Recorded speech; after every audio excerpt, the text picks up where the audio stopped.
ఈ ముఖంలో హావభావాలు పలికిస్తూ జనాన్ని సంతోషపరిచే విధానం అవుతుందో అది చాలా ముఖ్యం. సినిమా అంటే కేవలం వ్యాపారం కాదు, అది ఒక కళాత్మక సందేశం. సినిమా అంటే ప్రజలకు ఒక మంచి విషయాన్ని తెలియజేయడం. పాత రోజుల్లో కూడా విలన్లు ఉండేవాళ్ళు, ఫైటింగ్ ఉండేది, విలన్ కొద్దిగా ఊగినట్టుగా ఊగేవాడు, ఆఖరణ విలనం అంతమయ్యేవాడు, లేకపోతే తగిన గుణపాఠం అయ్యేది, రాజమండ్రి సెంట్రల్ జైలుకో వెళ్ళేవాడు. ఇప్పుడు అట్ట కాదు, విలన్ నెగటివ్ క్యారెక్టర్ హీరో చేస్తున్నారు. చాలా తప్పు. నటన బాగా చేయడం వేరు, కానీ క్యారెక్టరైజేషను స్మగ్లర్లనో దేశద్రోహులనో లేకపోతే సమాజంలో ఉండే తప్పుడు విధానాలు పాటించేవాళ్ళనో మనం హీరోయిజం అనిపించకూడదు, చేయకూడదు. అలాంటి ఆదర్శాన్ని పిల్లల ముందు పెట్టకూడదు. మంచిగా ప్రమాణాలు పాటించాలి, మంచి కథా సంవిధానం దానికి ఉండాలి, దాంతోపాటు మంచి నటులను ఎంపిక చేసుకోవాలి.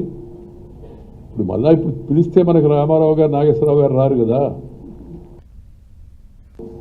ఈ ముఖంలో హావభావాలు పలికిస్తూ జనాన్ని సంతోషపరిచే విధానం అవుతుందో అది చాలా ముఖ్యం.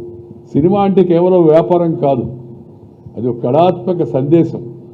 సినిమా అంటే ప్రజలకు ఒక మంచి విషయాన్ని తెలియజేయడం.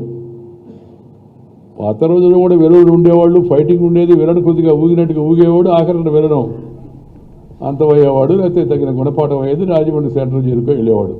ఇప్పుడు అట్ట కాదు, విలన్ నెగటివ్ క్యారెక్టర్ హీరో చేస్తున్నారు.